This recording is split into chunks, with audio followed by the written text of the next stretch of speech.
So hello everyone, welcome back to another lecture. तो फिर से पूरा सेटअप रेडी हो चुका है। बहुत सारे लेक्चर से दिक्कत आ रही थी, मेरा सेटअप नहीं था, कुछ भी नहीं था, जो काम चालू था वो ऑलमोस्ट खत्म होते आया है अभी, तो मैं अभी लेक्चर रिकॉर्ड कर सकता हूँ। तो लास्ट लेक्चर अपन एग्रीकल्चर इनकम के बारे में पढ़ रहे थे। एग्रीकल्चर इनकम की अपने डेफिनेशन वगैरह देखी थी। एग्रीकल्चर इनकम वैसे तो एग्जम्प्ट होता है, बट कुछ चीजों के लिए अपने को ये एग्रीकल्चर इनकम अपने टोटल इनकम में कंसिडर करना पड़ता है। तो उस चीज के बारे में अपन बात कर रहे थे लास्ट लेक्चर में। एग्रीकल्चर इनकम का डेफिनेशन हमने समझ लिया था। कौन सी चीजें एग्रीकल्चर इनकम में आती है वो हमने समझ लिया था। कुछ चीजें छूट गई थी, उससे फिर से चालू कर देते ये लेक्चर में। तो चलो, सबसे पहले अपन बात करते थे सेल ऑफ एग्रीकल्चर प्रोड्यूस, जो टॉपिक अपना लास्ट लेक्चर में थोड़ा सा छूट गया था। तो सेल ऑफ एग्रीकल्चर प्रोड्यूस में सबसे पहले हमने देखा था कि कुछ ऐसा प्रोडक्शन जो अपन खुद कर रहे हैं, खुद की खेती है। अरे मेरी खुद की खेती है, मेरी खुद की ही हरी खेती रहेंगी ना। हाँ, मेरी खुद की खेती है, यहाँ पे मेरी खुद की खेती है। अब खुद की खेती रहने के बाद मैंने ये जो प्रोड्यूस है, एग्रीकल्चर प्रोड्यूस है, ये मैंने मार्केट में बेच दिया। तो मैंने आपको P&L बताया था, शायद P&L बताया था, नहीं बताया होगा तो फिर से सुन लो। P&L, अपन जब मार्केट में कोई भी प्रोडक्ट सेल करते हैं तो यहाँ पे P&L याद करो, अपना प्रॉफिट एंड लॉस अकाउंट याद करो, प्रॉफिट एंड लॉस अकाउंट। तो इधर सेल आता है अपना, समझो सेल आया 100 रुपए का। यहाँ पे अपना आता है ओपनिंग स्टॉक, यहाँ पे आता है क्लोजिंग स्टॉक, यहाँ पे आता है परचेज, यहाँ पे आता है डायरेक्ट एक्सपेंस, यहाँ पे अपना आता है जीपी आ जाता है यहाँ पे। उसके बाद में अपना जीपी कैरी फॉरवर्ड हो जाता है, ट्रेडिंग अकाउंट हो गया ये।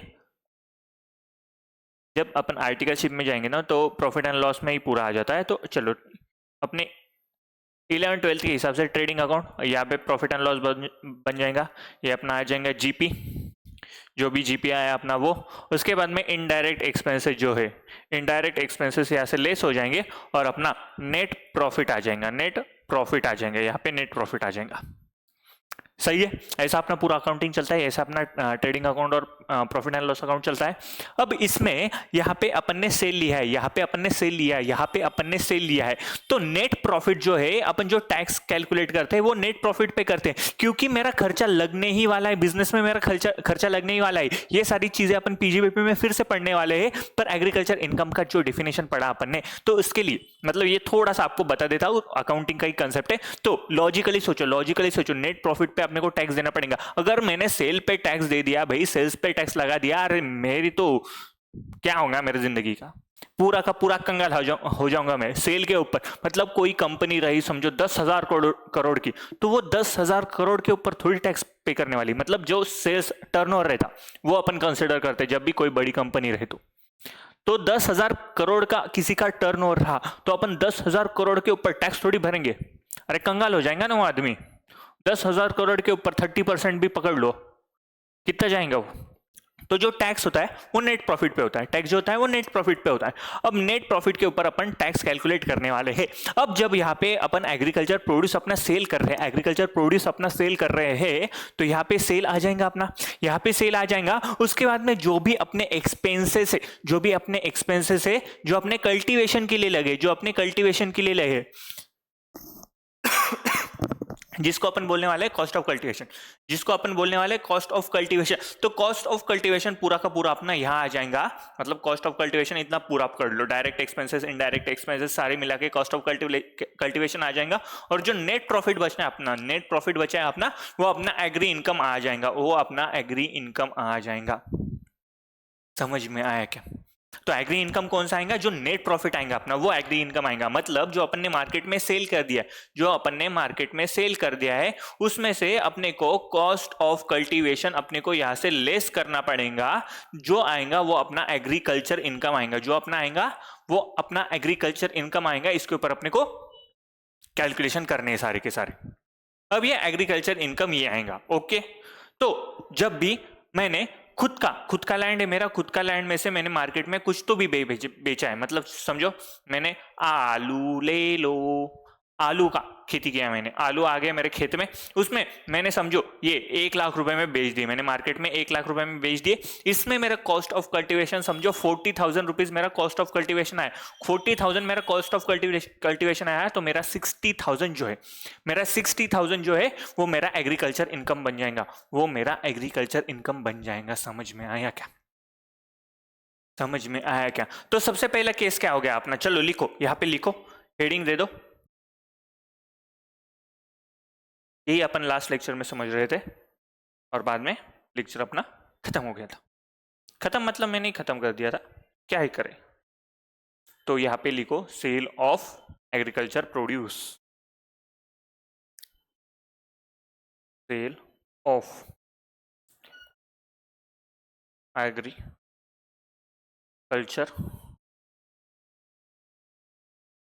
Produce, sale of agriculture produce में सबसे पहला कौन सा, सबसे पहला पॉइंट अपना, इससे इधर लिखो, सेल इन रॉ फॉर्म, सेल इन रॉ फॉर्म मतलब मैंने ही बेसिक ऑपरेशंस किए हैं, मैंने ही सब्सिक्वेंट ऑपरेशंस किए, मैंने ही बेसिक ऑपरेशन किए हैं, मैंने ही सब्सिक्वेंट ऑपरेशन किए और मैंने वो प्रोडक्ट मार्केट में बेच दिया, मेरा जो एग्रीकल्चर प्रोड्यूस है वो मार्केट में बेच दिया, तो वो आ जाएगा सेल। उसमें से मुझे कॉस्ट ऑफ कल्टीवेशन माइनस कर देना पड़ेगा, पूरा का पूरा मेरा जो कॉस्ट ऑफ कल्टीवेशन है वो यहाँ पे मुझे माइनस कर देना पड़ेगा, और जो आएगा वो आ जाएगा मेरा एग्रीकल्चर इनकम, जो भी आ जाएगा वो आ जाएगा मेरा एग्रीकल्चर इनकम। तो सेल ऑफ रॉ फॉर्म, तो यहां पे लिखो basic plus subsequent operations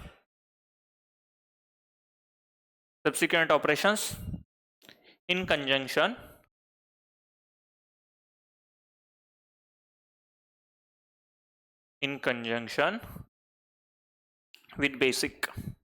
with basics, मतलब जो अपने को करने हैं, जो भी एग्रीकल्चर प्रोड्यूस है अपना, वो एग्रीकल्चर प्रोड्यूस बनाने के लिए अपने को ये एक्सपेंसेस करने ही है, मतलब जो अपन ने समझो सोइंग कर दी, तो उसके बाद में वो पौधा आएगा अपना, तो बाजू का जो ग्रास आता है, फालतू पेड़ आते, वहां पे फूल आते छोटे छोटे, तो वो ग्रास जो है वो अपने को हटाना पड़ता है, मतलब जो भी अपन फर्टिलाइजर्स दे रहे हैं, जो भी अपन न्यूट्रिशंस दे रहे हैं, जो भी अपन वो प्लांट के लिए न्यूट्रिशंस डाल रहे हैं, धूप अच्छे से आए वो प्लांट के लिए, ये सारी चीजों के लिए वो सारा कचरा है बाजू का वो हटाना पड़ता है अपने को, तो ये सारी चीजें कुछ जरूरी होती है। मतलब आलू बनाया मैंने, तो आलू मेरे को साफ करना पड़ेगा, उसका पौधा निकालना पड़ेगा जमीन में से, उसको साफ करना पड़ेगा, ये सारी चीजें मुझे करने ही करनी है, ये सारी चीजें मुझे करनी है।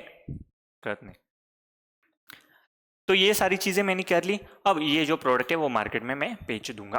तो यहाँ पे नीचे लिखो अब sales minus cost of cultivation, cost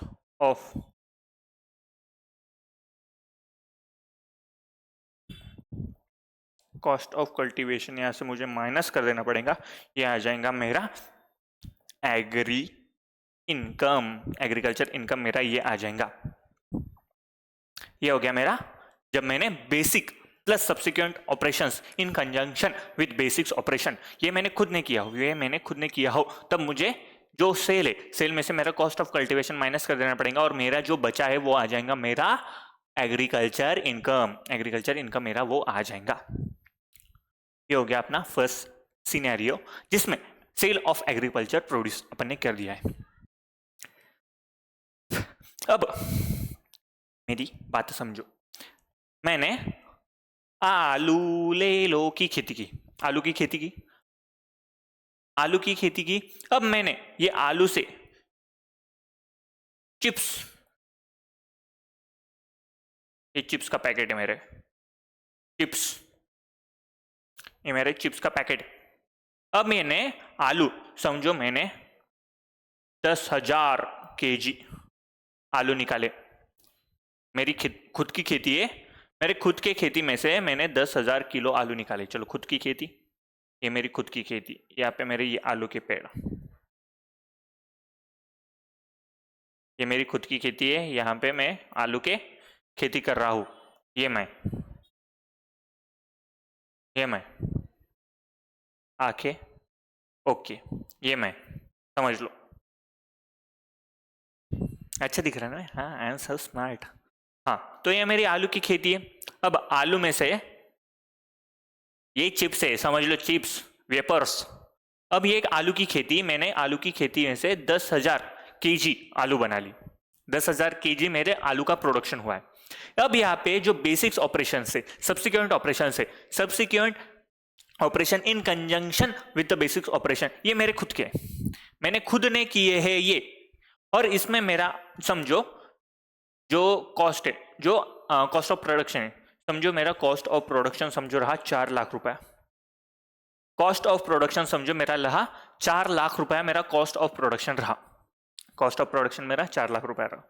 अब ये 10,000 केजी आलू मैंने बनाए, 4 लाख मेरा कॉस्ट ऑफ प्रोडक्शन रहा। 4 लाख मेरा कॉस्ट ऑफ प्रोडक्शन। अब इसमें से मैंने क्या कर दिया, 2 हिस्से बना लिए। इससे मैंने 2 हिस्से बना लिए। समझो मैंने 4,000 केजी, 4,000 केजी मार्केट में मैंने बेच दिए। ये जो आलू आए हैं, आलू, ये जो आलू आए हैं मेरे, ये आलू आए हैं मेरे, ये 4,000 केजी आलू मैंने मार्केट में बेच दिए। ये आलू है, ये सब आलू है। ये आलू मैंने 4,000 केजी मार्केट में बेच दी, मार्केट में बेच दी। अब मार्केट में मैंने समझो ये कितने में बेचे, समझो 4 लाख मेरा कॉस्ट ऑफ प्रोडक्शन है ना, तो 4 लाख में से 40%, 4 लाख का 40% कितना होगा, ये मेरा आ जाएगा 40,000 रुपए, 10% आ जाएगा। तो मेरा कितना निकालना है, 40%। तो मेरा 1,60,000 रुपए मेरा कॉस्ट ऑफ प्रोडक्शन आ जाएंगे इसमें। अब 4,000 समझो कॉस्ट ऑफ प्रोडक्शन लिख लेते पहले, मैं भूल जाऊंगा फिर से। ये 40% मेरा कॉस्ट इधर आ गया, 40% मेरा कॉस्ट ऑफ प्रोडक्शन आ गया, कॉस्ट ऑफ कल्टीवेशन आ गया। अब ये 4,000 केजी मैंने मार्केट में समझो 5 लाख रुपए में बेच दिए। 5 लाख रुपए मैंने मार्केट में बेच दिए, तो ये कितना आ जाएगा, अब यहाँ पे मेरा सेल आ जाएगा। ये नॉर्मल केस जैसा हो गया, ये जो अपन ने केस सीखा है अभी कि मैंने सेल कर दिया। जो सेल ऑफ रॉ फॉर्म है, ये आलू है वो मेरे रॉ फॉर्म में है, और रॉ फॉर्म में मैंने मार्केट में बेच दिए।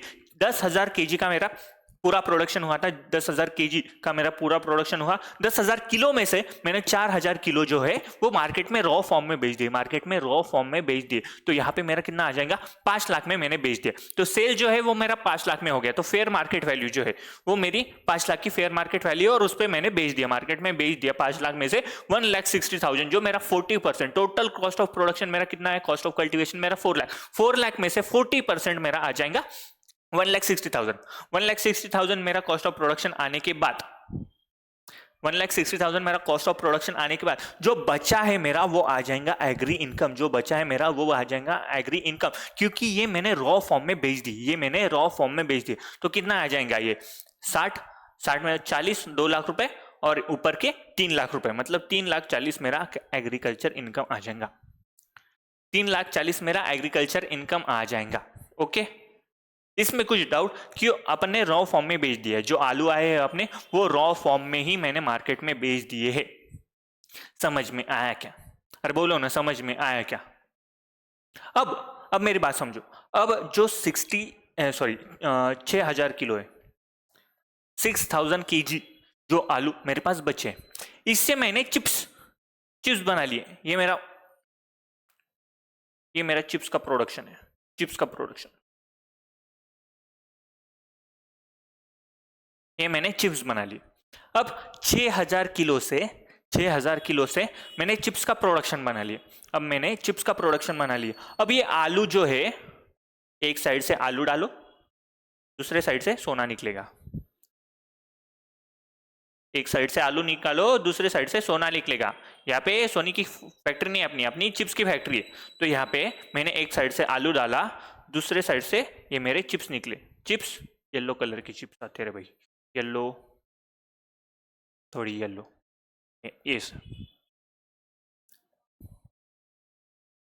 ये मेरे चिप्स आ गए कुछ ऐसे ऐसे ऐसे। ये मेरे चिप्स का प्रोडक्शन है। ये मैंने एक साइड से आलू डाला, दूसरे साइड से चिप्स निकले, सोने की चिप्स है रे भाई, ये सोने की चिप्स। हाँ ओके। अब यहाँ पे जो मेरे चिप्स बने, जो मेरे चिप्स बने हैं उसके लिए मुझे खर्चा लगा 3 लाख रुपए, उसके लिए मुझे खर्चा लगा 3 लाख रुपए। 3 लाख रुपए मेरा लग गया है चिप्स बनाने के लिए, खर्चा लग गया। अब यहाँ पे मैंने चिप्स जो है, ये मेरे जो चिप्स है ये मैंने बेच दिए समझो 10 लाख रुपए में। 10 लाख रुपए मैंने ये चिप्स सारे के सारे बेच दिए मार्केट में। तो सेल्स कितना रहा मेरा? 10 लाख रुपए। सेल्स कितना रहा मेरा? 10 लाख रुपए। अब समझो मैंने ये आलू ले लो जो मैंने खेत में, जो मैंने खुद के खेत में निकाले हैं। अब ये समझो मैंने बाहर से मंगाए होते, जो मैंने बाहर से मंगाए होते तो मेरे बिजनेस का, चिप्स के बिजनेस का P&L कैसे बनता? P&L कैसे बनता? अब समझो दो सिनेरियो ले लेते। यहाँ पे अगर मेरा खुद का प्रोडक्शन है, ओन प्रोडक्शन, और यहाँ पे मैंने मार्केट से लाया होता, अगर मैंने मार्केट से लाया होता तो ये मार्केट से लाया होता। अब समझो खुद का प्रोडक्शन है, मेरा खुद का प्रोडक्शन है। अब मेरा यहाँ पे सेल्स आ जाएगा। सेल्स तो 10 लाख का ही आने वाला है, दोनों केस में सेल्स मेरा 10 लाख का ही आने वाला है। सेल्स मेरा 10 लाख का ही आने वाला है। ओके, यहाँ तक कोई दिक्कत नहीं। यहाँ पे मेरा कॉस्ट ऑफ कल्टीवेशन आ जाएगा, क्योंकि मेरा खुद का प्रोडक्शन है, तो यहाँ पे मेरा कॉस्ट ऑफ कल्टीवेशन कितना आ जाएगा? यहाँ पे मेरा कितना बचा है? इसमें मेरा 1,60,000 यूज हो गया, मतलब 2,40,000 मेरा अभी भी बचा है। तो 2,40,000 ये ऑब्वियसली जो 60% इसके लिए लगाऊंगा, तो यहाँ पे मेरा कॉस्ट ऑफ कल्टीवेशन आ जाएगा। कॉस्ट ऑफ कल्टीवेशन आ गया यहाँ पे। ओके, अब मैं क्या बोलूंगा, अगर ये मैंने मार्केट से लिया होता तो गवर्नमेंट क्या बोलेंगी, अरे भाई अब यहाँ पे तूने, मतलब मैं क्या, गवर्नमेंट ने क्या बोला कि सेल वैल्यू ले लो, उसमें से कॉस्ट ऑफ प्रोडक्शन निकालो। पर मैं गया गवर्नमेंट के पास भागते भागते, मैडम सर एक सीरियल हुआ करती थी सोनी सब पे, हुआ करती थी, उसमें मैडम सर अगर मैंने ये मार्केट से परचेस किया होता, तो समझो मैं 5 लाख रुपए में परचेस करता, तो यहाँ पे जो मेरा फेयर मार्केट वैल्यू है, जिस दिन मैंने प्रोडक्शन में डाला, तो वो जो 5 लाख रुपए है वो मेरा भी, मतलब वो मेरा खर्चा ही है ना। तो गवर्नमेंट बोली हाँ, इसने अगर बाहर से मंगाया होता तो ये 5 लाख रुपए इसका खर्चा तो जाता। तो गवर्नमेंट ने बोल दिया चल ठीक है, ये 5 लाख रुपए जो है, जो उस दिन का फेयर मार्केट वैल्यू, जिस दिन अपन ने जो प्रोडक्ट है वो फर्दर प्रोसेसिंग में डाल दिया, उस दिन का फेयर मार्केट वैल्यू भी यहां से तू लेस कर दे, तो अपना जो बचा है वो नेट प्रॉफिट आ जाएगा, और वो अपना पीजीबीपी इनकम आ जाएगा। पीजीबीपी इनकम क्यों आ जाएगा? क्योंकि यहाँ पे मेरा एग्रीकल्चर इनकम तो यहाँ पे आ गया है, जो मेरा रॉ फॉर्म में बेचा है। अब यहाँ पे मेरा एग्रीकल्चर इनकम जो है वो कैसे आएगा? देखो, एग्रीकल्चर इनकम मेरा कैसे आएगा कि जो 5 लाख रुपए है, जो मेरे 5 लाख रुपए है, अगर मैं मार्केट से मैं अगर परचेस करता, उस दिन का फेयर मार्केट वैल्यू ये मेरा 5 लाख रुपए, इसमें से 2,40,000 जो है वो मेरा कॉस्ट ऑफ प्रोडक्शन हो गया, 2,40,000 मेरा कॉस्ट ऑफ प्रोडक्शन हो जाएगा, और इसमें से जो बचा है वो मेरा एग्री इनकम आ जाएगा, तो ये कितना आ जाएगा? 3 लाख, मतलब ये 2,60 मेरा एग्रीकल्चर इनकम आ जाएगा, 2,60 मेरा एग्रीकल्चर इनकम आ जाएगा। देखो, मेरी एक बात समझने की कोशिश करो, यहाँ पे क्या हो रहा है, जो मेरा प्रोडक्शन है, समझो 100 का अपन ने प्रोडक्शन बना लिया। सिंपल एग्जांपल लेते, फिर आपको वो एग्जांपल जो है वहां पे समझ में आएगा। इसमें से मैंने 50 जो है ना वो रॉ फॉर्म में बेच दिया, 50 जो है वो रॉ फॉर्म में बेच दिया। अब रॉ फॉर्म में बेच दिया, इसमें से मेरा कॉस्ट ऑफ कल्टीवेशन माइनस हो जाएगा, जो बचा है मेरा एग्रीकल्चर इनकम हो जाएगा, ओके। बाद में जो मेरा 50 बचा है, उसमें से क्या हुआ, ये मैंने फर्दर प्रोसेसिंग के लिए यूज किया। अब फर्दर प्रोसेसिंग में यूज किया मैंने, अगर ये मैं एज इट इज मार्केट में बेच देता, मतलब प्रोडक्शन, फर्दर प्रोडक्शन के लिए नहीं डालता है, जो मेरा रॉ फॉर्म है उसमें ही डाल देता मैं, तो यहाँ पे मेरा एग्रीकल्चर इनकम अराइज हो जाता था। तो यहाँ पे जो 50 में जो फेयर मार्केट वैल्यू इसकी, जो 50 की जो फेयर मार्केट वैल्यू है, fair market value less cost of cultivation, less cost of cultivation, cost of cultivation, तो ये मेरा एग्रीकल्चर इनकम बन जाएगा, ये मेरा एग्रीकल्चर इनकम बन जाएगा। और यहाँ पे मैंने फर्दर प्रोसेसिंग किया है, फर्दर प्रोसेसिंग किया है, तो यहाँ पे मेरा जो फर्दर प्रोसेस करने के बाद जो सेल्स है, जो सेल्स है उसमें से मुझे फेयर मार्केट वैल्यू माइनस कर देना पड़ेगा वो प्रोडक्ट का, फेयर मार्केट वैल्यू माइनस कर देना पड़ेगा वो प्रोडक्ट का, और उसी के साथ साथ कॉस्ट ऑफ प्रोडक्शन जो है, कॉस्ट ऑफ प्रोडक्शन जो है वो मुझे यहाँ पे माइनस कर देना पड़ेगा, कॉस्ट ऑफ प्रोडक्शन मुझे यहाँ पे माइनस कर देना पड़ेगा, और ये आ जाएगा मेरा पीजीबीपी इनकम, ये आ जाएगा मेरा पीजीबीपी इनकम। देखो समझ में आया क्या? तो यहाँ एग्जांपल में क्या थे अपन, यहाँ पे एग्जांपल में मेरा ओन प्रोडक्शन है, ओन प्रोडक्शन है, तो यहाँ पे फेयर मार्केट वैल्यू जो है, फेयर मार्केट वैल्यू, यहाँ पे फेयर मार्केट वैल्यू, ओके, तो यहाँ पे 10 लाख रुपए में मैंने बेच दिया है, 10 लाख रुपए में बेच दिया है। अब यहाँ पे फेयर मार्केट वैल्यू 5 लाख रुपए वो प्रोडक्ट की, 5 लाख रुपए प्रोडक्ट की, उसमें से मुझे कॉस्ट ऑफ कल्टीवेशन माइनस कर दिया, कॉस्ट ऑफ कल्टीवेशन माइनस कर दिया, तो 2,60,000 रुपए जो है, 2,60,000 मेरा एग्रीकल्चर इनकम बन गया, मेरा एग्रीकल्चर इनकम बन गया। अब 2,60,000 मेरा एग्रीकल्चर इनकम बन गया। अब 10 लाख मैंने बनाया है, 10 लाख का मैंने सेल किया है, पूरा सेल्स मेरा 10 लाख का है, उसमें मेरा 5 लाख रुपए जो है, 5 लाख रुपए मेरा फेयर मार्केट वैल्यू, अगर मैं मार्केट से लेता, अगर मैं मार्केट से लेता तो मुझे 5 लाख रुपए माइनस कर देने पड़ते थे। फर्दर मुझे प्रोसेसिंग के लिए कितना कॉस्ट लगा है, फर्दर मुझे प्रोसेसिंग के लिए कितना कॉस्ट लगा है, समझो 2 लाख रुपए लगता, 2 लाख रुपए लगता, तो यह मेरा 3 लाख रुपए जो है, 3 लाख रुपए जो है मेरा पीजीबीपी इनकम बन जाएगा, पीजीबीपी इनकम बन जाएगा। समझ में आया क्या? देखो समझ में आया क्या? अगर मैंने सेल कर दिया मार्केट में, अगर मैंने रॉ फॉर्म में सेल कर दिया मार्केट में, तो जो कॉस्ट ऑफ कल्टीवेशन, जो मेरा कॉस्ट ऑफ कल्टीवेशन है वो मुझे एग्रीकल्चर इनकम, मतलब fair market value less cost of cultivation, मुझे एग्रीकल्चर इनकम मानना पड़ेगा, मुझे एग्रीकल्चर इनकम मानना पड़ेगा। अगर मैंने उसको फर्दर प्रोसेसिंग में डाल दिया, फर्दर प्रोसेसिंग में डाल दिया है, तो जो सेल है उसमें से मुझे फेयर मार्केट वैल्यू लेस करना पड़ेगा, less cost of processing less करना पड़ेगा, और वो मेरा पीजीबीपी इनकम आ जाएगा, वो मेरा पीजीबीपी इनकम आ जाएगा। समझ में आया क्या? समझ में आया? अगर मैं मार्केट से सीधा सीधा परचेस कर लेता, अगर मैं मार्केट से सीधा सीधा परचेस कर देता, नीचे ले ले एग्जांपल, अगर मैं मार्केट से सीधा सीधा आलू परचेस कर लेता, तो यहां पे मेरा एग्रीकल्चर इनकम हो रहा है क्या? यहां पे मेरा एग्रीकल्चर इनकम हो ही नहीं रहा है, क्योंकि मैं मार्केट से आलू परचेस कर रहा हूं, मार्केट से आलू परचेस कर रहा हूं, उसका चिप्स बना रहा हूँ, उसका वेपर्स बना रहा हूँ, वो मार्केट में बेच दे रहा हूँ, यहाँ पे मेरा एग्रीकल्चर इनकम नहीं बना है। तो सेल मेरा समझो 10 लाख का रहा, मेरा परचेस समझो 5 लाख का रहा, और उसमें से मेरा cost of production, cost of processing जो है वो 2 लाख का रहा, तो मेरा जो 3 लाख रुपए जो है मेरा पीजीबीपी इनकम आ जाएगा, ना कि एग्रीकल्चर इनकम, पीजीबीपी आ जाएगा ना कि एग्रीकल्चर इनकम। समझ में आया क्या? कुछ समझ में आ गया? ये लास्ट लेक्चर में अपना हुआ नहीं था, ऊपर ऊपर से सीख रहे थे अपन, अब डीप में घुसे अपन। समझ में आया? तो देखो एग्रीकल्चर इनकम अगर रॉ फॉर्म में बेच दिया अपन ने, तो रॉ फॉर्म सेल ले लो, सेल में से कॉस्ट ऑफ कल्टीवेशन माइनस कर दो। सेकंड सिनेरियो, सेकंड सिनेरियो क्या है? Agriculture produce,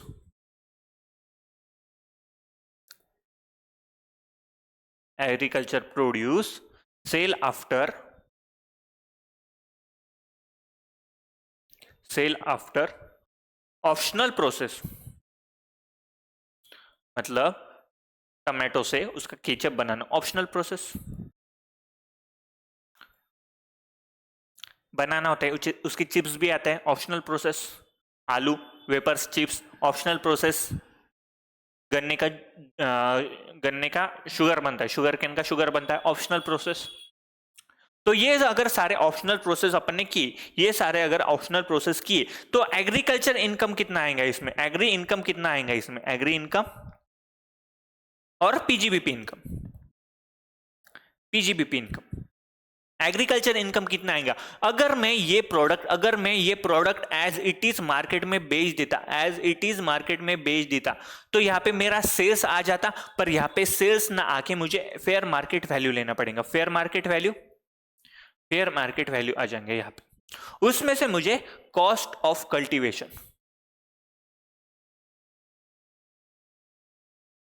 cost of cultivation यहाँ पे मुझे माइनस कर देना पड़ेगा, और ये आ जाएगा मेरा एग्रीकल्चर इनकम। ये आ जाएगा मेरा एग्री इनकम, ये आ जाएगा मेरा एग्री इनकम। अब समझो समझो समझो समझो, अब मैंने 100 केजी मेरा आलू बनाया, 100 केजी आलू अगर मार्केट में बेच देता था मैं, तो उसका fair market value minus cost of cultivation मेरा एग्रीकल्चर इनकम बन जाएगा। अब 100 के 100 केजी मैंने फर्दर प्रोसेस में लगा दिए, 100 के 100 केजी मैंने फर्दर प्रोसेस में लगा दिए, जो सेल्स आएगा वो तो सेल्स ही आएगा, फर्दर प्रोसेसिंग में लगा दिए पूरे 100। अब ये जो फेयर मार्केट वैल्यू है, फेयर मार्केट वैल्यू है, यही फेयर मार्केट वैल्यू आ जाएगा। अगर मैंने 100 केजी जो है, 100 केजी, मेरी बात समझो, 100 केजी मैंने बना लिए, 100 केजी मैंने बना लिए। अगर मैं 100 के 100 केजी रॉ मटेरियल मतलब रॉ फॉर्म में बेच देता तो एग्रीकल्चर इनकम आ जाता। 100 के 100 केजी मैं फर्दर प्रोसेसिंग में डाल रहा हूं, मतलब 100 केजी में से समझो मैंने 50-50 कर दिए होते, और 50 में से भी अब ये 50 तो मेरा पूरा एग्रीकल्चर इनकम बन जाता, 50 मेरा पूरा एग्रीकल्चर इनकम बन जा। 50 में से ये जो 50 है इसका fair market value minus cost of cultivation मेरा एग्रीकल्चर इनकम बन जाता था, मेरा एग्री इनकम बन जाता था। और फर्दर प्रोसेसिंग में से sales minus fair market value, minus fair market value minus processing का कॉस्ट, माइनस प्रोसेसिंग का कॉस्ट, ये मेरा पीजीबीपी इनकम बन जाता था, ये मेरा पीजीबीपी इनकम बन जाता था, पीजीबीपी। समझा बात? ये देखो 100 केजी बनाया, 100 केजी में से 50 केजी रॉ फॉर्म में बेच दिया, एग्रीकल्चर इनकम। 50 केजी मैं फर्दर प्रोसेसिंग में डाल रहा हूं, तो उसका fair market value less cost of cultivation मेरा एग्रीकल्चर इनकम। अब सेल कर दिया मार्केट में, फर्दर प्रोसेसिंग के बाद सेल कर दिया मार्केट में, sale minus fair market value of that product minus cost of processing, ये मेरा बन जाएगा PGBP income, profit and gain from business और प्रोफेशन, पीजीबीपी इनकम। अब समझो मैंने 100 के 100 केजी 100 केजी बनाया, उसमें से रॉ फॉर्म में कुछ भी नहीं बेचा मैंने, पूरा का पूरा मेरा फर्दर प्रोसेसिंग में जाने वाला है। अब यहां पे मेरा फेयर मार्केट वैल्यू जो है, fair market value minus cost of cultivation, minus cost of cultivation, ये मेरा आ जाएगा agriculture income, agri income, agri income. अब पीजीबीपी कैलकुलेट करना है अपने को, पीजीबीपी। अब पीजीबीपी के लिए सेल्स आ जाएगा मेरा पूरा का पूरा, जिसमें मैंने मार्केट में बेचे है 100 केजी का जितना प्रोडक्शन हुआ है वो मार्केट में बेच दिया मैंने, ये आ जाएगा मेरा सेल। फेयर मार्केट वैल्यू यहाँ पे कौन सा आएगा, फेयर मार्केट वैल्यू यहाँ पे कौन सा आएगा, as it is same to same आ जाएगा, क्योंकि 100 का 100 केजी मैंने फर्दर प्रोसेसिंग में डाल दिया है। तो यहाँ पे जो फेयर मार्केट वैल्यू मैंने लिया है, यहाँ पे जो फेयर मार्केट वैल्यू मैंने लिया है वही मेरा फेयर मार्केट वैल्यू यहाँ पे आ जाएगा, माइनस कॉस्ट ऑफ प्रोसेसिंग करना पड़ेगा, माइनस कॉस्ट ऑफ प्रोसेसिंग मुझे करना पड़ेगा, और ये आ जाएगा मेरा पीजीबीपी इनकम, ये आ जाएगा मेरा पीजीबीपी इनकम। समझ में आया क्या? देखो समझ में आया? तो यहाँ पे मेरा फेयर मार्केट वैल्यू आ जाएगा उसके रिलेटेड, और यहाँ पे मेरा कॉस्ट ऑफ प्रोसेसिंग आ जाएगा, कॉस्ट ऑफ प्रोसेसिंग आ जाएगा मेरा, ये आ जाएगा मेरा पीजीबीपी इनकम, ये आ जाएगा मेरा पीजीबीपी इनकम। समझा? समझा? दिमाग में जा रहा है? ये इंपॉर्टेंट पार्ट है, इसमें से क्वेश्चन आते ही, इसलिए मैं डीप में घुस घुस के आपको सिखा रहा हूं। ये ऊपर का पार्ट कुछ इतना इंपॉर्टेंट था नहीं, पर सिखाया मैंने, वैसे भी ऐसा कुछ नहीं मैंने ऊपर ऊपर तो सिखाया, वो भी अच्छा सिखाया मैंने, वो अच्छा सिखाया होगा तो बता देना भाई मुझे, थोड़ा टेलीग्राम में, कमेंट सेक्शन में, कहीं भी हो बता देना अच्छा सिखाया। अब थर्ड जो मैंने आपको यहाँ पे बताया, अगर मैंने direct as it is market से परचेस कर लिया होता, डायरेक्ट मार्केट से परचेस कर लिया होता, तो क्या आता है यहाँ पे, एग्रीकल्चर प्रोड्यूस,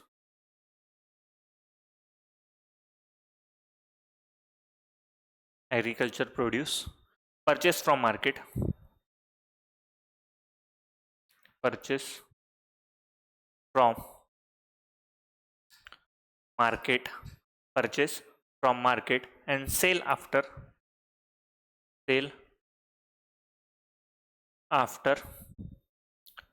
processing,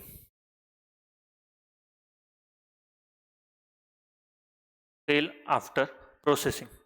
ये जो है मतलब मैंने बस सब्सिक्वेंट प्रोसेस किया है, प्रोसेसिंग किया है, सब्सिक्वेंट प्रोसेसिंग किया है, ना कि वो बेसिक प्लस वगैरह वगैरह कुछ भी नहीं किया मैंने, डायरेक्ट मार्केट से रॉ मटेरियल लिया, उसमें मैंने प्रोसेस कर दिया और मार्केट में मैंने बेच दिया। तो यहाँ पे क्या आएगा, यहाँ पे क्या आएगा मेरा सेल्स, यहाँ पे पूरा मेरा पीजीबीपी इनकम आ जाएगा, कोई भी एग्रीकल्चर इनकम नहीं आएगा।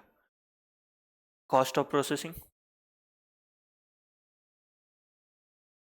कॉस्ट ऑफ प्रोसेसिंग, यहाँ पे मेरा आ जाएंगे ये पीजीबीपी इनकम, सॉरी अरे अरे अरे परचेस जो किया है अपन ने वो भी माइनस, परचेस परचेस किया है ना मार्केट से, तो वो भी अपने को लेस करना पड़ेगा। प्रॉफिट एंड लॉस याद करो, प्रॉफिट एंड लॉस अकाउंट, तो ये आ जाएगा मेरा पीजीबीपी इनकम, पीजीबीपी इनकम। समझ में आया क्या?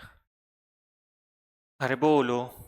तो देखो agriculture income, agriculture sale of agriculture produce, sale of agriculture produce में अगर मैंने as it is raw form में बेच दिया, सेल ऑफ एग्रीकल्चर प्रोड्यूस अगर मैंने as it is raw form में बेच दिया, as it is raw form में बेच दिया, तो जो सेल है उसमें से मुझे कॉस्ट ऑफ कल्टीवेशन माइनस कर देना पड़ेगा, मेरा आ जाएगा एग्रीकल्चर इनकम। अगर मैं उसको फर्दर प्रोसेसिंग में लगा रहा हूं, अगर मैं उसको फर्दर प्रोसेसिंग में लगा रहा हूं, तो मुझे फेयर मार्केट वैल्यू लेना पड़ेगा माइनस कॉस्ट ऑफ कल्टीवेशन लेना पड़ेगा, वो आ जाएगा मेरा एग्रीकल्चर इनकम, वो आ जाएगा मेरा एग्रीकल्चर इनकम। उसके बाद मैंने प्रोसेसिंग के बाद उसको सेल कर दिया मार्केट में, तो sale minus fair market value of that product on the date of production, वो मुझे माइनस कर देना पड़ेगा, माइनस कॉस्ट ऑफ प्रोसेसिंग मुझे माइनस कर देना पड़ेगा, वो आ जाएगा मेरा पीजीबीपी इनकम, वो आ जाएगा मेरा पीजीबीपी इनकम। उसके बाद में अगर मैंने मार्केट से वो रॉ मटेरियल परचेस कर लिया, तो मार्केट से वो रॉ मटेरियल मैंने परचेस कर लिया और उसको मैंने माइनस कर दिया कॉस्ट ऑफ प्रोसेस, उसमें मैंने क्या करना पड़ेगा, उसको मैंने सेल कर दिया, तो सेल्स माइनस परचेस कॉस्ट और माइनस कॉस्ट ऑफ प्रोसेसिंग मुझे माइनस कर देना पड़ेगा, वो आ जाएगा मेरा पीजीबीपी इनकम, वो आ जाएगा मेरा पीजीबीपी इनकम। समझ में आया क्या? अरे बोलो, समझ में आया क्या? अब मेरी एक बात समझो, अब मेरी एक बात समझो, मैंने जो ये अभी पढ़ाया ना आपको, मैंने ये जो अभी पढ़ाया ना आपको, अभी मैंने पढ़ाया ना आपको, ये ऐसा ऐसा करने का, कॉस्ट ऑफ कल्टीवेशन लेने का, फेयर मार्केट वैल्यू लेने का, कॉस्ट ऑफ प्रोसेसिंग लेने का, कॉस्ट ऑफ प्रोसेसिंग लेने का, परचेस वैल्यू लेने का, कॉस्ट ऑफ कल्टीवेशन लेने का, भूल जाओ। मैंने ये तीन चीज़ें जो है मार्केट में जो तीन चीज़ें आती है अपने, उसके लिए ये पूरा गलत है। मतलब ये जो तीन मैंने पार्ट बताया आपको, तीन पार्ट बताए ना, ये भूल जाओ, ये तीन प्रोडक्ट के लिए, तीन प्रोडक्ट के लिए ये जो पार्ट अभी अपन ने सीखा है वो भूल जाओ। कौन से तीन product? Coffee, T, rubber, coffee, T, rubber, coffee, T, rubber के लिए ये जो सारा पार्ट अभी अपन ने सीखा है, ये जो सारा पार्ट अभी अपन ने सीखा है भूल जाओ, भूल जाओ, मतलब ये तो पक्का भूल जाओ, ये वाला पार्ट तो पक्का भूल जाओ। क्यों ऐसा? अब यहाँ पे क्या हो रहा है, गवर्नमेंट ने रूल नंबर 8, 7A और 7B बनाए, मतलब रूल्स नंबर 7A, 7B और 8, ये तीन रूल बनाए। तीन रूल में उन्होंने क्या बताया, तीन रूल में उन्होंने क्या बताया, जो भी अपना इनकम आने वाला है, जो भी अपना इनकम आने वाला है, मतलब सेल किया अपन ने, उसमें से अपन ने कॉस्ट ऑफ कल्टीवेशन माइनस कर दिया, मतलब जितने भी सेल कर दिया उसमें से मैंने सारे कॉस्ट माइनस कर दिए, मेरे सारे कॉस्ट मैंने माइनस कर दिए। अब यहाँ पे माइनस करने के बाद जो मेरा इनकम आया है ना, जो मेरा इनकम आया है ना, उसको agriculture income, non agriculture income, PGBP, उसको मैंने रेशो दे दिया। गवर्नमेंट ने ये रूल में ये तीन चीजों के लिए रेशो दे दी, रेशो, हाँ रेशो दे दिया। मतलब अगर टी का प्रोडक्शन रहा, टी का सेल किया अपन ने, टी ग्रो और मैन्युफैक्चरिंग कर लिया आपने, tree growing manufacturing of T कर दिया अपन ने, तो उसमें से 60% जो है वो अपना एग्रीकल्चर इनकम बन जाएगा और 40% जो है वो अपना पीजीबीपी इनकम बन जाएगा। अगर मैंने कॉफी बनाई, अगर मैंने कॉफी बनाई मतलब कॉफी ग्रो की मैंने, तो उसमें मेरा 75% मेरा एग्रीकल्चर इनकम बन जाएगा और 25% मेरा पीजीबीपी इनकम बन जाएगा। कॉफी मैंने ग्रो कर रोस्टेड की, उसको रोस्ट किया, ग्रो किया, कर किया, तो उसका मेरा 60% जो है वो एग्रीकल्चर इनकम बन जाएगा, 40% मेरा पीजीबीपी इनकम बन जाएगा। अगर रबर बनाया मैंने, लेटेक्स बनाया मैंने, उसका मेरा 35% मेरा पीजीबीपी इनकम बन जाएगा और 65% मेरा एग्रीकल्चर इनकम बन जाएगा। ये रूल गवर्नमेंट ने दे के रखे ये 3 प्रोडक्ट के लिए, T, coffee, rubber. T, coffee, rubber. तो टी, कॉफी, रबर के लिए अपने को ये 3 रूल याद रखने हैं। हाँ, 3 रूल अपने को याद रखने हैं। तो लिखो 3 रूल लिखो। Rule for T, coffee and rubber. T, coffee, rubber के लिए अपने को ये रूल याद रखने हैं। टी, कॉफी, रबर के लिए अपने को ये रूल याद रखने हैं। तो क्या है रूल? Rule 8 7B 7A। उल्टा क्यों लिखा? अरे भाई ठीक, लिखने का काम करो, बोलता हूँ आपको। उल्टा इसलिए लिखा क्या, क्योंकि आपने को याद करने को इजी जाएगा। मतलब टी के लिए रूल तो अपने को याद नहीं रखना है, कौन सा है रखा तो अच्छी बात, अपने को परसेंटेज याद रखना है। तो सबसे पहले टी, इंडिया का most favourite drink for ever, T. तो टी के लिए अपन कौन से एक्टिविटी कंडक्ट कर रहे हैं ऐसा समझ लो। तो यहाँ पे growing and manufacturing of T. T का मैंने ग्रोइंग और मैन्युफैक्चरिंग किया है। टी का मैंने ग्रोइंग और मैन्युफैक्चरिंग किया है। तो पीजीबीपी इनकम कितना आएगा और एग्रीकल्चर इनकम कितना आएगा? पीजीबीपी इनकम कितना आएगा और एग्रीकल्चर इनकम कितना आएगा? तो growing and manufacturing of T, growing and manufacturing of T, तो मेरा आ जाएगा एग्रीकल्चर इनकम 60। मेरा एग्रीकल्चर इनकम आ जाएगा 60 और पीजीबीपी इनकम आ जाएगा 40। तो टी को याद करने का सिंपल तरीका, एग्रीकल्चर इनकम कितना 60, पीजीबीपी कितना 40। क्या कर रहे हैं अपन? Manufacturing and growing of tea. हो गया याद? तो growing and manufacturing of tea अगर कर रहे अपन तो मेरा एग्रीकल्चर इनकम बन जाएगा 60% और मेरा पीजीबीपी इनकम आ जाएगा 40%। Okay, easy. चलो नेक्स्ट क्या है अपना? कॉफी। कॉफी में समझो, एक नीचे ले लो इसको, एक लाइन नीचे ले लो। कॉफी में अपन ने बस ग्रोन एंड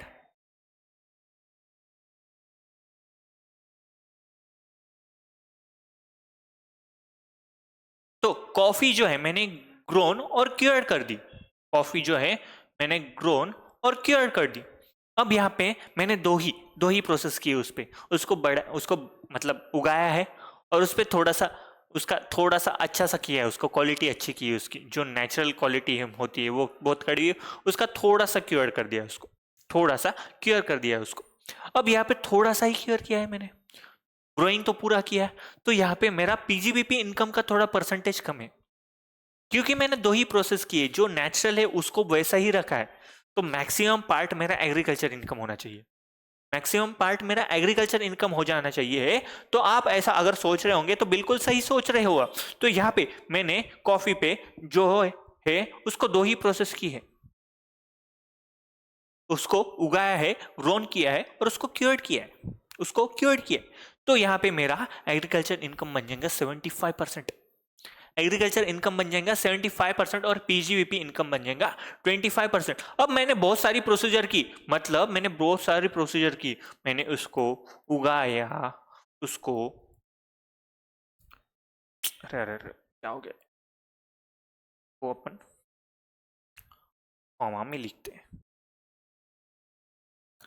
तो मैंने क्यूर्ड कर दिया, उसको मैंने रोस्टेड कर दिया, के बाद में उसको मैंने ग्राउंडेड कर दिया। ये सारी चीजें मैंने की। तो यहाँ पे मैंने प्रोसेस ज्यादा कर दिया, तो एग्रीकल्चर इनकम का थोड़ा इफेक्ट यहाँ पे कम हो गया। एग्रीकल्चर इनकम का यहाँ पे मेरा थोड़ा इफेक्ट कम हो गया। तो यहाँ पे 25 है, यहाँ पे मेरा एग्रीकल्चर इनकम का थोड़ा इफेक्ट कम हो गया, तो यहाँ पे मेरा एग्रीकल्चर इनकम हो गया 60%। यहाँ पे मेरा एग्रीकल्चर इनकम हो गया 60% और पीजीबीपी इनकम हो जाएगा 40%। पीजीबीपी इनकम हो जाएगा अपना 40%। समझ में आया क्या? अरे देखो समझ में आया क्या? और बोलो समझ में आया क्या? तो देखो टी 60-40, 60 एग्रीकल्चर इनकम, 40 अपना पीजीबीपी इनकम। कॉफी दो ही प्रोसेस किए अपन ने, दो ही, ग्रोन और क्योर्ड। तो मेरा ज़्यादा मतलब एग्रीकल्चर नेचुरल जो है, नेचुरल कॉफ़ी जो है उसमें ज़्यादा इफेक्ट है मेरा। ज़्यादा प्रोसेसिंग नहीं की है ना, तो नेचुरल है, बहुत सारा मैक्सिमम पार्ट उसका नेचुरल।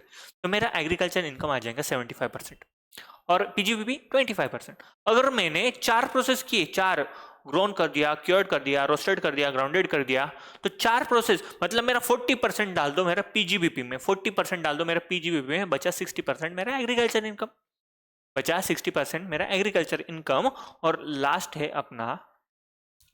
अपना growing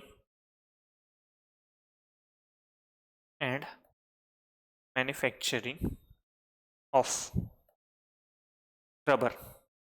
growing and manufacturing of rubber को अपन लैटेक्स भी बोलते हैं, जिसमें आ जाएगा अपना 65% अपना आ जाएगा एग्री इनकम और 35% अपना आ जाएगा पीजीबीपी इनकम। 35% अपना आ जाएगा पीजीबीपी इनकम। ये अपने को याद करना है। हाँ, ये परसेंटेज अपने को याद करने हैं, पूरे के पूरे परसेंटेज अपने को याद करने चाहिए। अगर एमसीक्यू में बाय चांस पूछ लिया तो अपने को ये याद रहना चाहिए। ओके, समझ में आया यहाँ तक? कुछ भी डाउट है यहाँ तक? नहीं होगा, आई होप आपको कुछ भी डाउट नहीं होगा यहाँ तक। अच्छे से समझाया मैंने, पूरी कोशिश की यहाँ तक आपको समझाने की। चलो, अब लास्ट लेक्चर में मैंने एक क्वेश्चन खड़ा कर दिया था कि एग्रीकल्चर इनकम अपना एग्जाम्प्ट है, एग्रीकल्चर इनकम अपना एग्जाम्प्ट है। आर्टिकल नंबर ये अपना सॉरी कॉन्स्टिट्यूशनल लेवी में अपन ने पढ़ा था। कॉन्स्टिट्यूशनल लेवी में अपन ने 3 लिस्ट पढ़ी थी, union list, state list, concurrent list.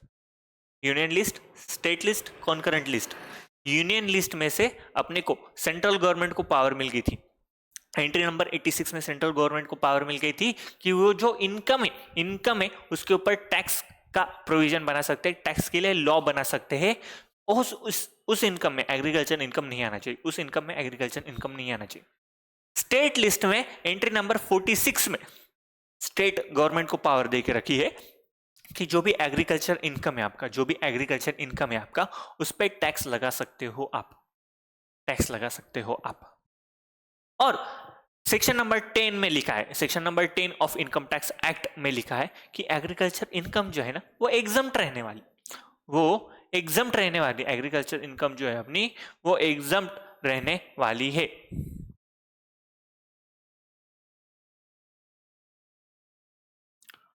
तो अपन एग्रीकल्चर इनकम अब पढ़ क्यों रहे? एग्रीकल्चर इनकम अपनी एग्जम्प्ट रहने वाली है, तो एग्रीकल्चर इनकम अपन पढ़ क्यों रहे हैं? तो इंडिया की मैक्सिमम पॉपुलेशन एग्रीकल्चर में और कुछ एग्रीकल्चर में जो काम करते हैं, मतलब जिनके पास बहुत सारी लैंड है, एग्रीकल्चर लैंड है, वो इतना पैसा छापते हैं या एग्रीकल्चर इनकम से कि ये जो normal jobs, normal salaried person होते हैं, नॉर्मल अपना बिजनेस होता है, उनसे भी ज्यादा पैसा कमाते हैं। गवर्नमेंट का उद्देश्य क्या था एग्रीकल्चर इनकम को एग्जम्प्ट करने का? कि भारत में, अपने इंडिया में, अपने हिंदुस्तान में जो एग्रीकल्चर है वो अपना मेन सोर्स ऑफ इनकम है, तो इसको प्रमोट किया जाए, एग्रीकल्चर इनकम थोड़ा बढ़े, अपन इसका एक्सपोर्ट करें, फॉरेन करेंसी इंडिया में आएंगी, तो इस उद्देश्य से एग्रीकल्चर इनकम को एग्जम्प्ट किया गया था। पर बहुत सारे लोग जैसे सीए टैक्स प्लानिंग करते हैं रे भाई, tax planning, agriculture income exempt तो है, बढ़ा लो एग्रीकल्चर इनकम। मैंने पूरा का पूरा लैंड जो है वो मैंने कमर्शियल लैंड है रे भाई, कमर्शियल लैंड, एग्रीकल्चर इनकम बता दिया।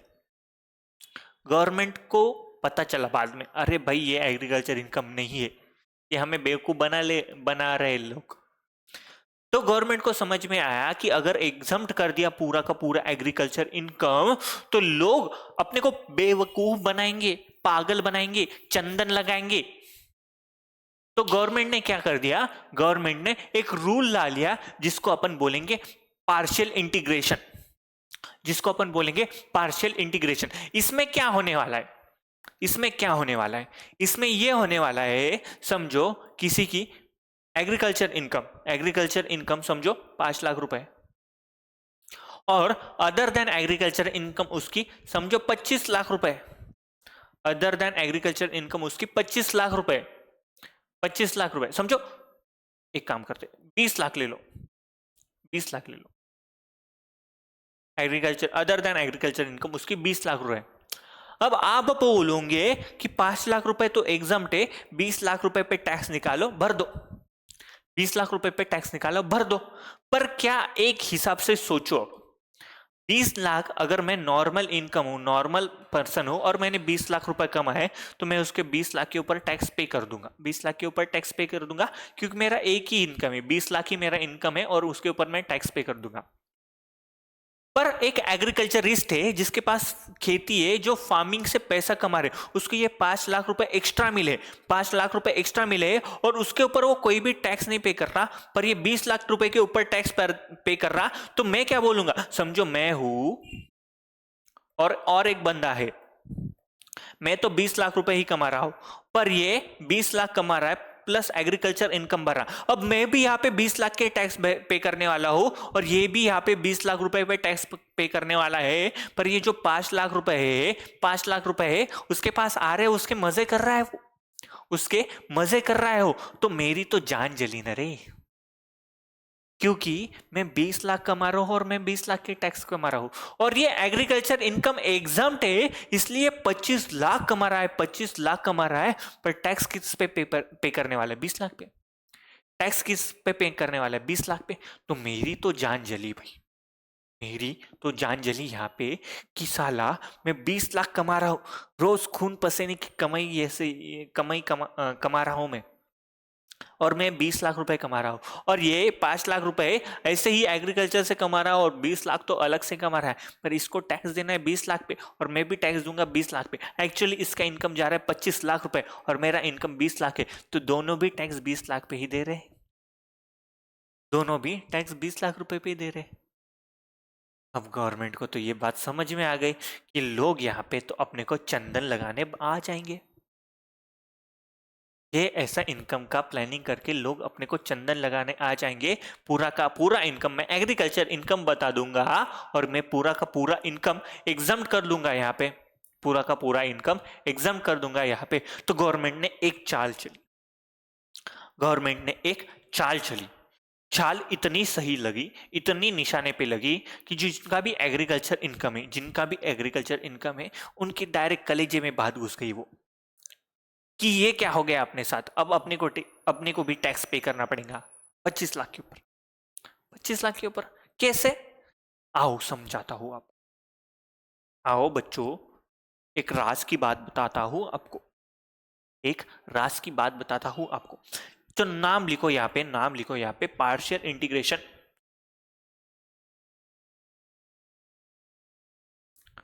पार्शियल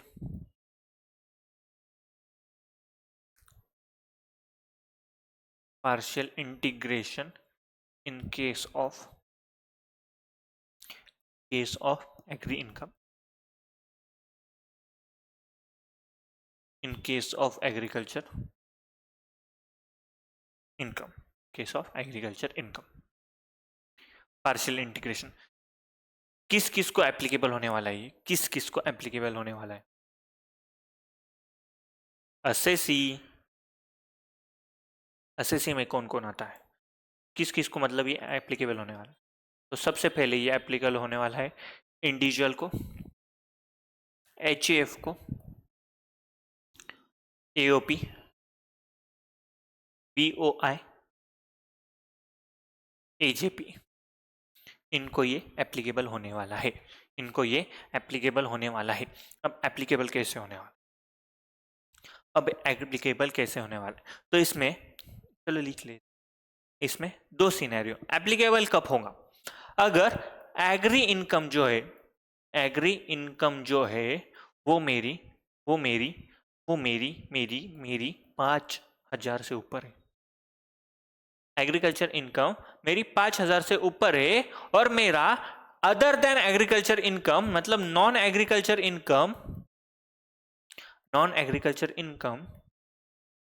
मेरा बेसिक एग्जम्पशन लिमिट से ऊपर, बेसिक एग्जम्पशन लिमिट से ऊपर है, और बीच में एंड है, बीच में एंड है, मतलब मेरा एग्रीकल्चर इनकम 5,000 से ज्यादा है, मेरा एग्रीकल्चर इनकम 5,000 से ज्यादा है, 5,000 से ज्यादा है, और मेरा नॉन एग्रीकल्चर इनकम जो है वो मेरा बेसिक एग्जम्पशन लिमिट से ज्यादा है, बेसिक एग्जम्पशन लिमिट से ज्यादा है, तो मुझे पार्शियल इंटीग्रेशन का इफेक्ट लेना पड़ेगा, पार्शियल इंटीग्रेशन का इफेक्ट यहाँ पे लेना पड़ेगा, पार्शियल इंटीग्रेशन का यहाँ पे इफेक्ट लेना पड़ेगा। अब ये इफेक्ट आएगा कैसे, अब ये इफेक्ट आएगा कैसे,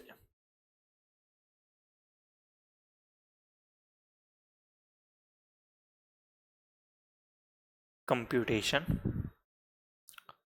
of tax, computation of tax liability, computation of tax liability. तो चलो अब ये यहाँ पे ले लेते एक एग्जांपल, यहाँ पे ले लेते हैं एक एग्जांपल, यहाँ पे ले लेते एग्जांपल। अब अपने को क्या करना है, सबसे पहले अपने को एक असेसी लेना है, जिसको पकड़ना है वो है individual HUF AOP BY AGP, जिसका नॉन एग्रीकल्चर इनकम, जिसका नॉन एग्रीकल्चर इनकम समझो 18 लाख रुपए, नॉन एग्रीकल्चर इनकम जिसका 18 लाख रुपए है, और एग्री इनकम मेरा समझो 2 लाख रुपए, मेरा टोटल इनकम कितना है 20 लाख रुपए, टोटल इनकम कितना हो रहा है यहाँ पे मेरा 20 लाख रुपए, 20 लाख रुपए हो गया मेरा, 18 नहीं, यहाँ पे क्या कर देते तो अपन है ना 9 लाख कर देते, समझने को थोड़ा इजी जाएगा अपने, 9 लाख कर देते, और यहाँ पे अपना टोटल इनकम कितना आ जाएगा फिर 11 लाख रुपए, टोटल इनकम आ जाएगा 11 लाख रुपए। ओके ओके यहाँ पे ओके। अब मेरी बात समझो, अगर मैं बेसिक एग्जाम्पशन लिमिट, मैं क्या करता हूँ एग्जाम्पल लेता हूँ किससे, अपना जो अल्टरनेटिव टैक्स स्कीम है 2.5 लाख का स्कीम जो है अपना, वहां से मैं एग्जाम्पल लेता हूँ, मतलब उसका एग्जाम्पल बनाते हैं अपन, 2.5 लाख का जो अल्टरनेटिव टैक्स स्कीम है उससे एग्जाम्पल लेते हैं। अब समझो मैं 9 लाख रुपए पे टैक्स पे कर रहा हूँ, अब मेरे पास कैलसी भी नहीं है यहाँ पे, चलो मोबाइल का कैलसी यूज कर लेते हैं अपन,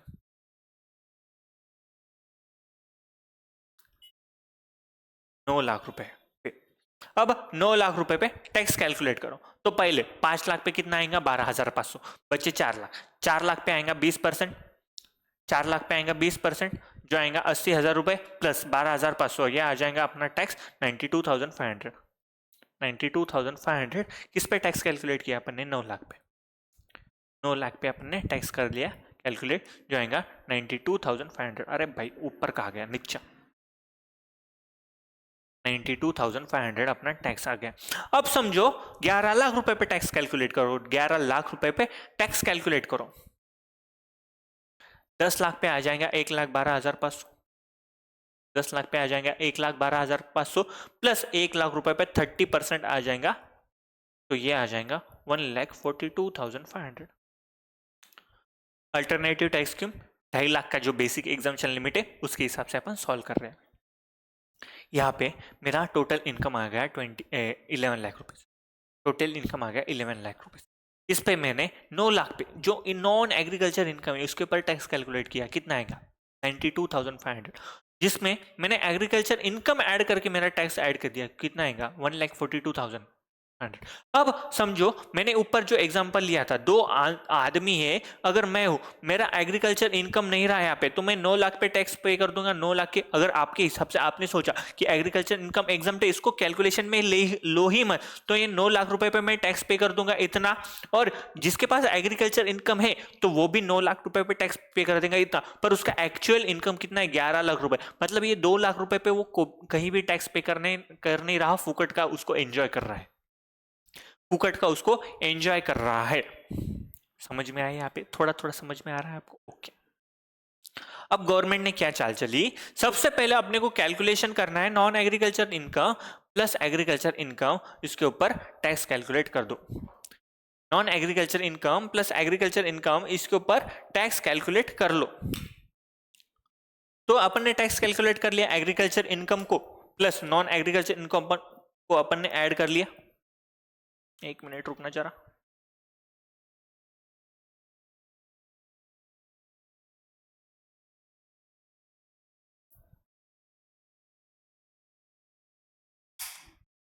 non agriculture income plus agriculture income को अपन ने ऐड कर लिया, उसके ऊपर टैक्स कैलकुलेट कर लिया 1,42,500, 1,42,500, इसके ऊपर अपन ने टैक्स कैलकुलेशन कर लिया। ओके, यहां तक बात कुछ पल्ले पड़ रही है आपको? ओके। अब यहाँ पे जो बेसिक एग्जाम्पशन लिमिट है, बेसिक एग्जाम्पशन लिमिट जो है अपनी 2.5 लाख रुपए की, उसके ऊपर एग्रीकल्चर इनकम है अपना, एग्रीकल्चर इनकम है अपना, वो ऐड कर लो। बेसिक इनकम है, बेसिक एग्जाम्पशन लिमिट 2.5 लाख की, और एग्रीकल्चर इनकम कितना है अपना, 2 लाख रुपए। 2 लाख रुपए अपना एग्रीकल्चर इनकम यहाँ पे, तो यहाँ पे ऐड कर लो, ये आ जाएगा अपना 4,50,000। 4,50,000 पे टैक्स कैलकुलेशन कर लो। 4,50,000 पे टैक्स कितना आएगा, आ गया कैलसी? तो 2.5 लाख पे नहीं लाएगा, 2.5 लाख के ऊपर 2 लाख पे 5% अपने को लगाना पड़ेगा, तो 2 लाख के 5% 20,000, 10,000 रुपए टैक्स आ जाएगा। टैक्स आ जाएंगे इस पे 10,000 रुपए, टैक्स आ जाएंगे इसके 10,000 रुपए। अब गवर्नमेंट ने क्या बोला, गवर्नमेंट ने ये बोला एक काम करो, एक काम करो, ये जो टैक्स लायबिलिटी है ना, ये जो टैक्स लायबिलिटी है, यहाँ पे आपको क्या करना है,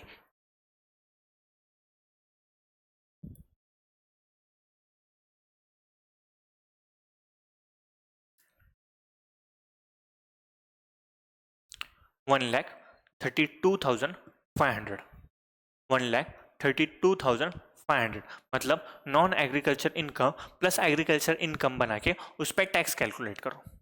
non agriculture income plus agriculture income मिला के उस पर टैक्स कैलकुलेट करो। Basic exemption limit plus agriculture income मिला के उसके ऊपर टैक्स कैलकुलेशन करो। बराबर आ गया नहीं? 2 लाख, 2 लाख पे अपने को आएगा 5%, 2 लाख 20,000, 20,000 और ओके 10,000 रुपए बराबर है 1,32,500, 1,32,500, ये अपना टैक्स आ जाएगा। अब यहाँ पे गवर्नमेंट ने किया क्या वो समझ लो, यहाँ पे गवर्नमेंट ने किया क्या वो समझ लो। अब यहाँ पे समझो 9 लाख पे मैं टैक्स कैलकुलेशन करता, 9 लाख पे मैं टैक्स कैलकुलेशन करता, तो ये कितना आता? 9 लाख पे मैं टैक्स कैलकुलेशन करता, 92,500 मेरा टैक्स आता, 92,500 मेरा टैक्स आ जाता, 92,500, और मैं 11 लाख पे कैलकुलेशन करता तो 1,42,500 मेरा टैक्स आ जाता, 1,42,500 मेरा टैक्स आ जाता, 1,42,000 मेरा टैक्स आ जाता। अब मेरा जो एग्रीकल्चर इनकम है, एग्रीकल्चर इनकम है, वो मुझको तो ऐड करना है इनकम में, वो मुझको ऐड करना है इनकम पे, पर इस पे जो टैक्स है वो मुझे एग्जम्प्ट करना है, मुझे जो टैक्स है इसका वो एग्जम्प्ट करना है। तो मैंने यहाँ पे क्या कर लिया, उसके ऊपर जो एग्रीकल्चर इनकम है, जो एग्रीकल्चर इनकम है उसके ऊपर मैंने इन शॉर्ट टैक्स निकाल लिया, उसके ऊपर इन शॉर्ट मैंने टैक्स निकाल लिया। मतलब बेसिक एग्जम्पशन लिमिट लो, बेसिक एग्जम्पशन लिमिट तक तो टैक्स लगना ही नहीं है। बेसिक एग्जम्पशन लिमिट तक टैक्स लगना है क्या? नहीं। बेसिक एग्जम्पशन लिमिट प्लस यहाँ पे एग्रीकल्चर इनकम ले लो, basic exemption limit plus agriculture income ले लो, उसके ऊपर टैक्स निकाल लो। इन शॉर्ट आप यहाँ पे एग्रीकल्चर इनकम के ऊपर टैक्स निकाल रहे हो, इन शॉर्ट आप यहाँ पे एग्रीकल्चर इनकम के ऊपर टैक्स निकाल रहे हो। एग्रीकल्चर इनकम के ऊपर आपने टैक्स निकाल लिया, और जो पूरा टोटल इनकम है अपना, टोटल इनकम मिला के ऊपर उसके ऊपर जो टैक्स लगाया आपने, उसमें से एग्रीकल्चर इनकम का जो टैक्स है वो आपने लेस कर लिया। एग्रीकल्चर इनकम का जो टैक्स है वो आपने लेस कर लिया और 1,32,500 अपना आ जाएगा टैक्स पेएबल।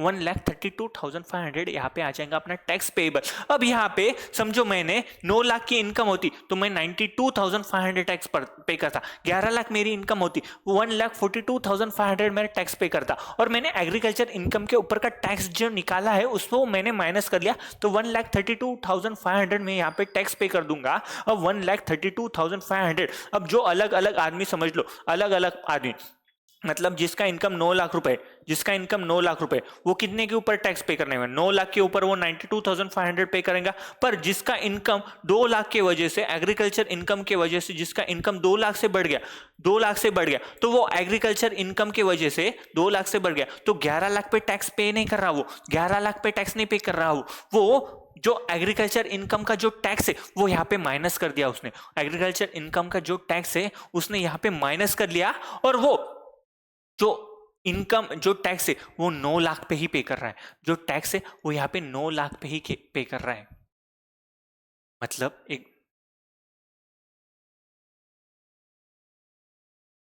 तो यहाँ पे देखो जो टैक्स है वो किस पे कर रहे हैं अपन? पूरे 11 लाख पे ही पे कर रहे हैं, 11 लाख पे ही पे कर रहे हैं। पर जो 9 लाख जो इनकम कमा रहे हैं वो भी यहाँ पे खुश हो जाएगा कि मेरा जो इनकम है वो 9 लाख है, उसके ऊपर 92,500 टैक्स पे कर दूंगा भाई। मैं 11 लाख रुपए इनकम कमा रहा हूँ, उसके ऊपर मैं 1,32,500 यहाँ पे टैक्स पे कर रहा हूँ। जो मेरा एग्रीकल्चर इनकम के ऊपर का जो टैक्स है, एग्रीकल्चर इनकम के ऊपर का जो टैक्स है वो यहाँ पे मैंने लेस कर दिया है मेरे टोटल टैक्स कैलकुलेशन से, मेरे टोटल टैक्स कैलकुलेशन से। तो यहाँ पे जो 9 लाख कमा रहा है वो भी खुश हो जाएगा कि मेरे साथ नाइंसाफी नहीं हुई। और 11 लाख वाला भी बोलेंगे चलो ठीक है, मेरा इनकम ऑलरेडी 11 लाख रुपए है, इसमें से जो मेरा एग्रीकल्चर इनकम है उसके ऊपर मैंने टैक्स पे नहीं किया है क्योंकि एग्रीकल्चर इनकम का टैक्स मैंने कैलकुलेट कर लिया और वो मेरा टोटल इनकम का जो टैक्स कैलकुलेशन है उससे मैंने हटा दिया, उससे मैंने हटा दिया। जो बैलेंस टैक्स है वो मैं गवर्नमेंट को पे कर दूंगा। ओके, कोई बात नहीं है। समझ में आया क्या? इसके वजह से अपन पार्शियल इंटीग्रेशन और एग्रीकल्चर इनकम सीख रहे हैं क्योंकि अपने को पार्शियल इंटीग्रेशन करना पड़ेगा जिसकी भी इनकम बेसिक एग्जाम्पशन लिमिट से ज्यादा है, एग्रीकल्चर इनकम 5,000 से ज्यादा है और non agriculture basic exemption limit से ज्यादा है, non agriculture income basic exemption limit से ज्यादा है। वहां पे अपने को दो कैलकुलेशन करने पड़ेंगे, एक non agriculture income plus agriculture income मिला के उसके ऊपर टैक्स कैलकुलेशन कर लो, agriculture income plus basic exemption limit मिला के उसके ऊपर टैक्स कैलकुलेशन कर लो। यहाँ पे इन शॉर्ट आप क्या कर रहे हो, यहाँ पे इन शॉर्ट आप क्या कर रहे हैं, यहाँ पे इन शॉर्ट आप जो एग्रीकल्चर इनकम है उसके ऊपर ही टैक्स निकाल रहे हो, एग्रीकल्चर इनकम है उसके ऊपर ही टैक्स निकाल रहे हो। टोटल इनकम का जो टैक्स कैलकुलेशन है, एग्रीकल्चर इनकम के ऊपर का टैक्स कैलकुलेशन आया है, टोटल इनकम के टैक्स कैलकुलेशन में से एग्रीकल्चर इनकम का जो टैक्स कैलकुलेशन है वो माइनस कर दो, जो बैलेंस टैक्स है वो पे कर दो गवर्नमेंट को, गवर्नमेंट भी खुश हो जाएगी। समझ में आया क्या? समझ में आया क्या? अब यहाँ पे लिखो तो कैलकुलेशन कैसे करना है आप लोग। Calculation of tax liability, calculation of tax liability, non agriculture income,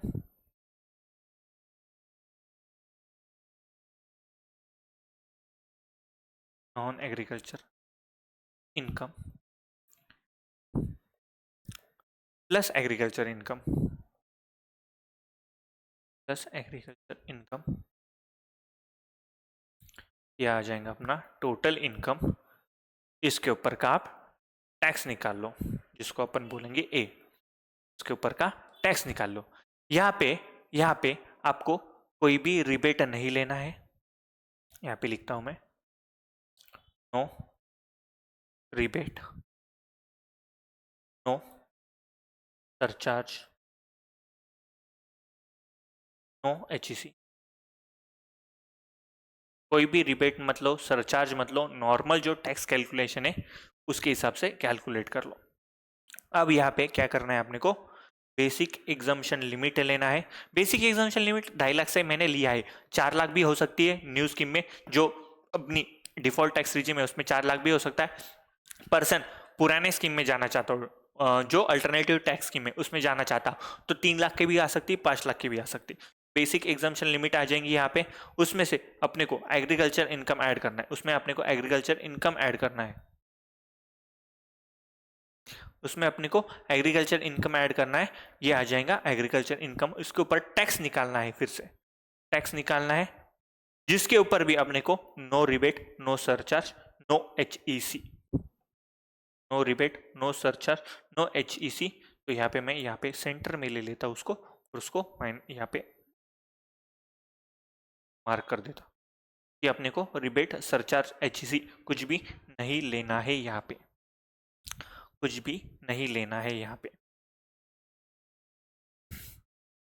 कुछ भी नहीं लेना है यहाँ पे। अब यहाँ पे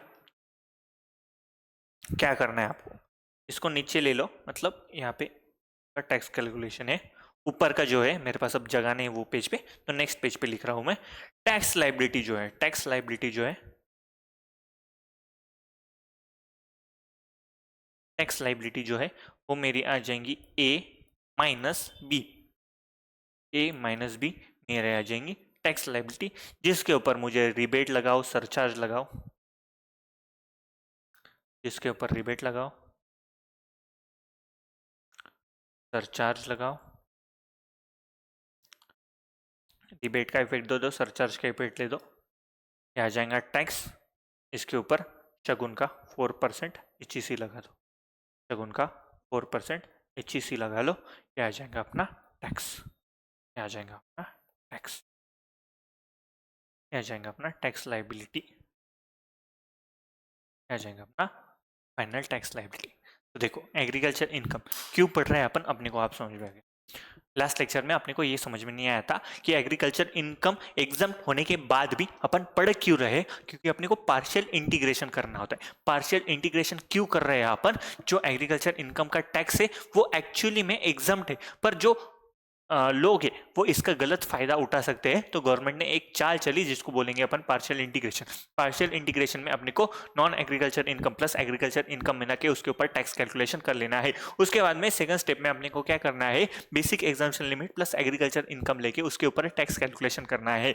तो यहाँ पे अपन ने इन शॉर्ट एग्रीकल्चर इनकम के ऊपर ही टैक्स कैलकुलेट किया है, क्योंकि बेसिक एग्जाम्पशन लिमिट तो पूरी की पूरी नील होती है।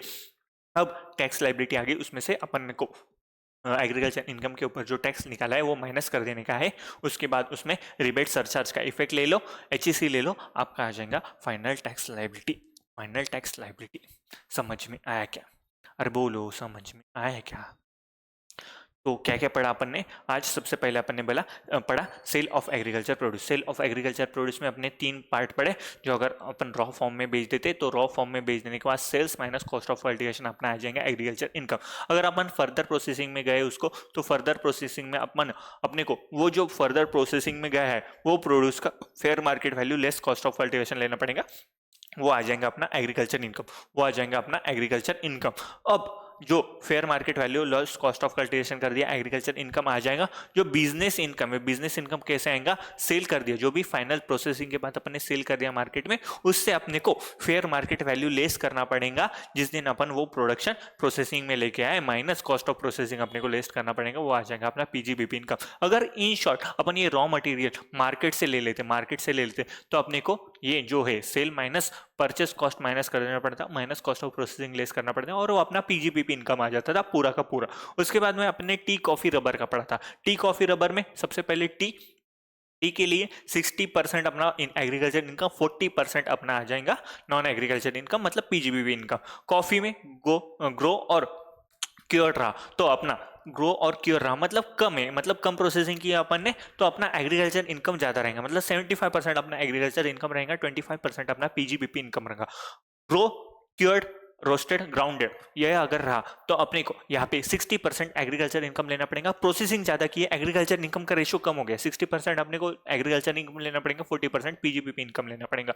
उसके बाद में हम गए थे रबर में अपने को ग्रो मैन्युफैक्चर रहा, तो यहाँ पे 65% एग्रीकल्चर इनकम लेना पड़ेगा, 35% अपने को PGBP इनकम लेना पड़ेगा, 35% अपने को PGBP इनकम लेना पड़ेगा। अब पेपर में कैसे आएगा, पेपर में एग्जाम हॉल में जब भी आपको एग्रीकल्चर इनकम का क्वेश्चन मिला तो ये सारी चीजें देंगे हो कि अपन ने टी को बस ग्रोन और मैन्युफैक्चर किया है, कॉफी को ग्रोन और को क्योर्ड किया है, ग्रोन, क्योर्ड, रोस्टेड, ग्राउंडेड किया है, ये सारे के सारे ICTs वर्ड आपको मिल जाएंगे, तो इसमें क्वेश्चन आइडेंटिफाई करने में आपको दिक्कत नहीं आएगी, इसकी गारंटी मेरी। उसके बाद में हम आए थे पार्शियल इंटीग्रेशन में। पार्शियल इंटीग्रेशन क्यों करते हैं अपन, एग्रीकल्चर इनकम की वजह से लोग इसका गलत फायदा उठाते थे, तो गवर्नमेंट ने एक चाल चली जिसका नाम है पार्शियल इंटीग्रेशन, जिसको असेसी कौन कौन हो सकता है, इंडिविजुअल हो सकता है, एचओ हो सकता है, एओपी, बीओआई और एजीपी, इसका एक असेसी हो सकता है। एग्रीकल्चर इनकम 5,000 से ऊपर चाहिए, बेसिक एग्जम्पशन लिमिट से ज़्यादा उसका इनकम चाहिए। नॉन एग्रीकल्चर इनकम जो है वो बेसिक एग्जम्पशन लिमिट से ज़्यादा चाहिए। उसका टैक्स कैलकुलेशन कैसे होगा, तो नॉन एग्रीकल्चर इनकम में अपने को एग्रीकल्चर इनकम ऐड कर देने का, उसके ऊपर टैक्स कैलकुलेशन कर लेना है। Basic exemption limit plus agriculture income लेना है, उसके ऊपर टैक्स कैलकुलेट करने का है। टैक्स कैलकुलेशन के बाद ए माइनस बी करने का है अपने को, ये अपना आ जाएगा टैक्स लाइबिलिटी। उसके बाद में रिबेट सरचार्ज का इफेक्ट दे दो, उसके बाद में health and education sales add कर दो 4% सेकंड का, उसके बाद में आ जाएगा अपना टैक्स लाइबिलिटी। यहाँ पे आपका officially first chapter basic of income tax होता है खत्म।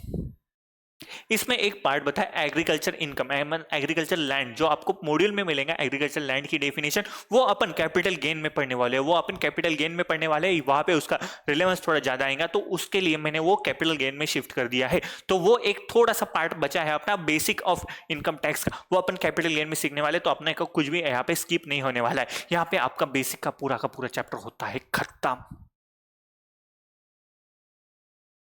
फाइनली फर्स्ट चैप्टर हो गया अपना यहाँ पे खत्म। तो आप इसके क्वेश्चन सॉल्व कर सकते हो आराम से। नेक्स्ट चैप्टर में, नेक्स्ट लेक्चर में अपन इसके क्वेश्चन सॉल्व करने वाले अच्छे से, पूरे के पूरे एकदम अच्छे से। कुछ चीजें ऐसी होंगी जो मैं आपको फास्ट में बता दूंगा, इजी क्वेश्चन होंगे तो मैं फास्ट में वो कवर कर लूंगा। अगर डिफिकल्ट रहे तो अपने को स्टेप वाइज उसको सीखना पड़ेगा, स्टेप वाइज कैसे सॉल्व करना है, क्या सॉल्व करना है, ये सारी चीजें अपन नेक्स्ट लेक्चर में कवर करने वाले हैं। तो मिलते हैं नेक्स्ट लेक्चर में। Thank you so much guys.